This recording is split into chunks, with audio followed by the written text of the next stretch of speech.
I stood in front of the mirror, twisting my hand to catch the light on my engagement ring. The diamond sparkled perfectly, just like everything else in my carefully constructed life. 6 months since Daniel proposed under the cherry blossoms, and I still got that flutter when I looked at it. Or was it guilt? I couldn't tell anymore. Maya, your mother called again. Daniel called from the kitchen. She wants to know if we've finalized the seating chart. I'll call her back, I shouted, scrolling through my phone. A text from Ethan sat unread. Missing you. When can I see you? I should have felt sick. Instead, I felt that familiar rush of adrenaline. Daniel appeared in the doorway, coffee in hand, his architect's precision evident even in how he held the mug. You okay? You seem distracted lately. Just wedding stress. I lied, accepting the coffee and his kiss on my forehead. The lies came so easily now. 3 months feels close and far away at the same time. We've got this. His smile was genuine, trusting. My mom wants to take you to lunch this week. Something about the pearl bracelet she's giving you. Mrs. Park. Sweet, kind Mrs. Park, who'd welcomed me like a daughter. The thought of her made my stomach twist, so I pushed it away and focused on the problem at hand, my bachelorette party this weekend. 20 women. A beach house. And an idea forming in my mind that I knew was reckless, arrogant, unforgivable. What if Ethan showed up? Later that afternoon, I sat in my car outside the wedding cake venue, phone pressed to my ear. You want me to do what? Ethan's voice carried equal parts amusement and disbelief. Just show up Saturday night, I whispered, checking my mirrors like Daniel might materialize. Sophie will say she invited you as a surprise. You're her friend from her old company. You're insane. But I heard the excitement underneath his words. What about your fiancé? Daniel trusts me completely. The words tasted bitter. You'll only stay a few hours. Drink, dance, leave. This is my last chance to see you before the wedding. After that, we're done. Ethan laughed. You've said that 5 times, Maya.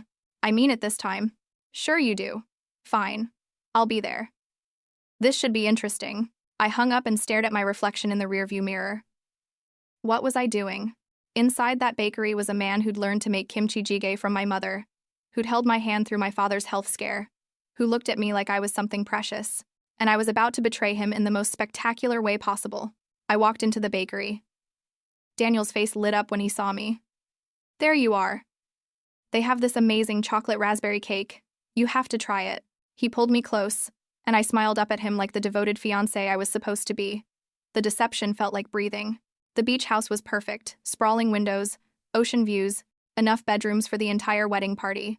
My bridesmaids arrived Friday afternoon in waves of laughter and luggage. Last weekend of freedom. Jess hugged me tight, but her eyes held a question I refused to answer. That evening, my mother and Mrs. Park hosted dinner for the wedding party and close family. The dining room buzzed with conversation and clinking glasses. I watched Daniel across the table, explaining something to my sister Lily about sustainable architecture, making her feel important with his questions. Marcus, Daniel's best man, stood and raised his glass. To Maya, the woman who finally got this guy to settle down. Everyone laughed and drank. Then my father stood, his stern face softened by wine. I am not a man who speaks feelings easily, he began, his accent thick with emotion. But Daniel, you make my daughter happy. You are honorable man. I am proud to call you son, my mother cried. Lily recorded it on her phone. This was the moment they'd all remember. If only they knew what I'd planned for tomorrow. After the men left, the real party began. Music blasted, champagne flowed, someone inflated a ridiculous palm tree. Around midnight, Jess cornered me in the kitchen. Are you really going through with this? Her dark eyes were serious. Maya, this is crazy. You're about to marry an amazing man. Your family adores him. What are you doing? I poured another drink. It's just one night. One last thrill before I commit forever. Ethan means nothing. Fun? Jess grabbed my arm. This isn't fun. This is self-sabotage. I've watched you do this your whole life, push away anything good before it can leave you first. Daniel loves you. Don't destroy this. You worry too much. I pulled away. Everything will be fine. Saturday night arrived like a storm. The house pulsed with music and bodies. I'd changed outfits 3 times. Finally choosing a tight black dress Ethan once said made me look dangerous. At exactly 9 p.m., the doorbell rang. Sophie jumped up, all performance. Oh, I forgot to mention. I invited my friend from my old company. He's in town, and I thought one guy at the party would be funny like a surprise stripper but clothed. The door opened, and there he was. Leather jacket, that smirk, that presence that had first hooked me 9 months ago at the office holiday party. "Ladies," Ethan said, voice smooth as whiskey. "Hope you don't mind one dude crashing the party." Amanda and the others welcomed him enthusiastically. Across the room, Jess's face went pale. Our eyes met hers, full of disappointment, anger, fear. I looked away. The next hour was intoxicating. Ethan charmed everyone, fit in seamlessly. We were careful, no touching, no lingering looks. But the electricity between us felt obvious to me, impossible to hide. Around 10:30, I stepped onto the deck for air. The ocean was dark, waves crashing rhythmically. Footsteps behind me. Ethan's voice. "This is insane. Your friends are taking pictures constantly. What if someone posts them?" Real fear flickered through me. They won't tag me in anything Daniel would see. Besides, you're just Sophie's friend. But even as I said it, I checked Instagram. Amanda had already posted 3 stories. I was in 2 of them. In one, Ethan was visible in the background. "Maya, come back inside," Lily's voice from the doorway. "We're doing karaoke." Ethan and I separated quickly, but not before Lily's eyes narrowed, a question forming on her face. I should have known then that everything was unraveling. Sunday morning hit like a physical assault. I woke on the couch, still in my black dress, head pounding. The house looked like a tornado had struck empty bottles, deflated decorations, abandoned heels. My phone was dead. I plugged it in and jumped in the shower, trying to wash away the previous night. When I finally checked my phone, my stomach dropped. 15 missed calls from Daniel, 23 texts. "Hope you're having fun. Miss you." 11 p.m. Saw Amanda's story, looks like a great party. 11:30 p. Who's the guy in the leather jacket? 12:15 a. Maya, call me when you get this. 1 a.m. Sophie's friend, right? Marcus says he looks familiar. 1:30 a.m. Why isn't Jess in any of the recent photos? 2 a.m. The messages grew shorter, colder. Marcus thought Ethan looked familiar. Then I remembered the office Christmas party last year. Daniel had picked me up, waited in the lobby. Ethan had walked past us. I called Daniel with shaking hands. He answered on the first ring. "Hey!" His voice was careful, controlled. "Good party?" "It was great. Sorry, my phone died. Why all the calls?" "That guy in the photos, Sophie's friend, what's his name?" My mouth went dry. Ethan something?" I barely talked to him. He only stayed a bit. Long silence. "Ethan from your office. The one who presented at the Christmas party." It wasn't a question. The world tilted. I don't know. Maybe? Sophie knows him from somewhere. Right, Daniel said quietly. "We'll talk when you get home." He hung up, and I knew with absolute certainty that my perfect life was about to shatter. The drive home was 3 hours of suffocating silence. Finally, Jess spoke. "He knows, doesn't he? He's suspicious. But there's nothing to know." I was still lying, still trying to control the narrative. "Maya, stop." Jess's voice cracked. "I've been your friend for 10 years. I've covered for you, kept your secrets, watched you sabotage every good thing in your life. But this is different. Daniel is different. You brought your affair partner to your own bachelorette party. What did you think would happen?" Tears blurred my vision. I don't know what I was thinking. Daniel is perfect, and that terrifies me. What if I can't be what he needs? At least with Ethan, there's no expectations. "It's just you running away before you can get hurt," Jess said. "Like you always do. Your dad was hard on you growing up, so you learned to protect yourself by never fully committing to anything. But Daniel isn't your father. He loves you, the real you, and you're throwing it away." She was right. I'd spent my whole life sabotaging things, jobs before I could get fired, friendships before people could leave me, and now this relationship before Daniel could realize I wasn't worth it. When I got home, Daniel wasn't there. Just a note. "Staying at Marcus's tonight. We need space before we talk. D." I called. Voicemail. I texted apologies. Read receipts, but no response. Around 8 p.m., my mother called. "Maya, I just got a very strange phone call from Mrs. Park. She's asking questions about your bachelorette party." "Did something happen?" Daniel had talked to his mother. "Nothing happened, Mom. Everything's fine. She said Daniel saw photos with some man from your work." She sounded worried. No, Mom, I promise. Just a misunderstanding. Another lie. They were piling up so high I couldn't see over them anymore. That night, I watched as Marcus, Daniel's cousin, his aunt, they all viewed my Instagram stories. The walls were closing in. Tuesday morning, my mother called. Her voice was ice. Family dinner tonight, 6 p.m. Your father insists. Daniel and his parents will be there. She hung up before I could respond. I'd been trying to reach Daniel for 2 days. Nothing. He'd blocked me on social media.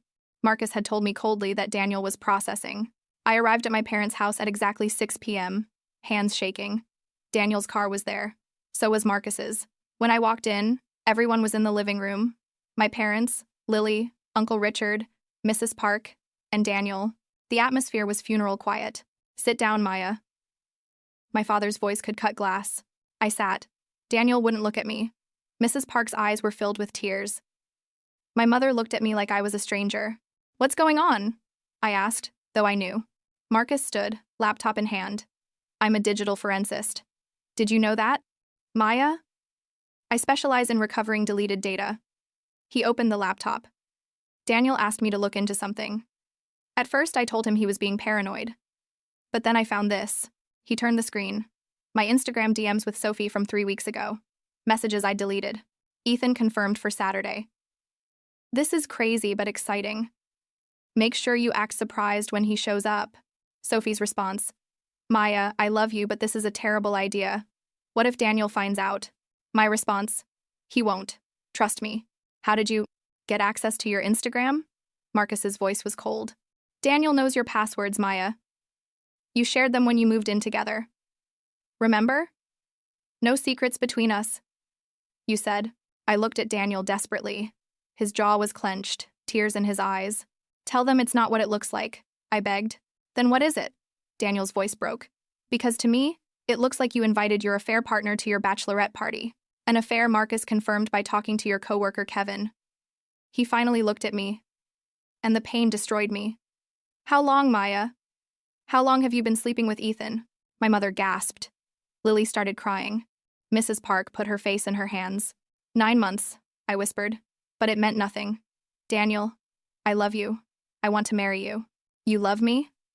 Daniel stood, his voice rising. You loved me while you were fucking someone else? You loved me while you invited him to mock our relationship? You loved me while you lied to my face, to your family, to everyone? He was yelling now. I gave you everything, Maya, everything, and it still wasn't enough. My father stood, his face darker than I'd ever seen. Get out of my house. Daddy, please. Get out, he roared. You shame this family. You shame yourself. I don't know you. The next few days were a blur of horror. Daniel had told everyone. By Wednesday, my entire extended family knew. My grandmother called me a disgrace to the family name. The worst was Lily's text. I used to want to be like you. Now I'm glad I'm nothing like you. The wedding was canceled. Deposits lost. My mother had to call 200 people and explain why. She didn't speak to me while doing it. I moved out of the apartment, staying in a hotel. Work became impossible. Ethan avoided me. His girlfriend of 3 years had found out through the grapevine. He'd been cheating too. Sophie stopped talking to me. I'd become the office pariah. Thursday, I got an email from HR. Resignation accepted effective immediately.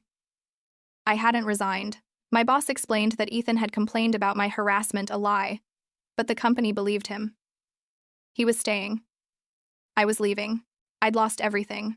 My fiancé, my family's respect, my job, my friends. Jess still answered my calls, but even she was distant. I love you, Maya, she said during one tearful conversation, but I can't keep watching you destroy yourself. You need therapy. Real help. Friday night, I sat alone in my hotel room, scrolling through photos. Daniel and me in Japan. At my graduation. At his sister's wedding. In every photo, he looked at me like I hung the moon. My phone buzzed. An email from Mrs. Park. Dear Maya, I am writing to say goodbye. You were going to be my daughter, and I loved you as such. I don't understand what happened, or why you did what you did. Perhaps you don't understand either. I hope you find peace and learn to love yourself. Because until you do, you will keep hurting people who care about you. I forgive you, even though my son cannot yet. Be well. Mrs. Park. I cried until I couldn't breathe. Her kindness, even now, was more than I deserved. 3 months later, I was living in a different city. New job, small apartment, therapy twice a week. You seek chaos because it feels safer than happiness, doctor, Chen explained. Happiness requires vulnerability. Chaos gives you control, even if that control is just over your own destruction. She was right. Growing up, my father's approval had been impossible to earn. I'd internalized that I was never enough, so I'd started proving myself right, sabotaging anything good before it could reject me first. Daniel had been the first person to love me unconditionally, and I'd destroyed it because I couldn't believe I deserved it. I'd reached out to my family once. Only Lily responded. I'm not ready to talk. My mother blocked my number. My father had removed all my photos from the house. I was erased. Ethan had lost his girlfriend and gotten demoted at work. Apparently, I wasn't his only affair. Sophie had quit and moved away, her reputation damaged by association. Jess and I talked monthly now. Healing isn't linear, she reminded me. Don't expect forgiveness from Daniel or your family. Do this for you. One evening, I was walking through a park when I saw them, Daniel and a woman, holding hands, laughing. She was pretty with kind eyes, and the way Daniel looked at her was familiar. That used to be for me. I ducked behind a tree, tears streaming. He deserved happiness. He deserved someone who wouldn't take his love for granted. As I watched them walk away, I realized this was karma, not cosmic punishment, but the natural consequence of my choices. I'd held love in my hands and crushed it out of fear. A year and a half after the implosion, I was a different person. Not fixed. Dr. Chen warned against that word, but healing. I'd been promoted at my new job. I'd reconnected cautiously with Lily over monthly coffee. My mother had unblocked me, though our conversations were brief. My father still wouldn't speak to me. I hadn't dated. I was learning to be alone without being lonely. Then one Tuesday, I saw Daniel at a coffee shop.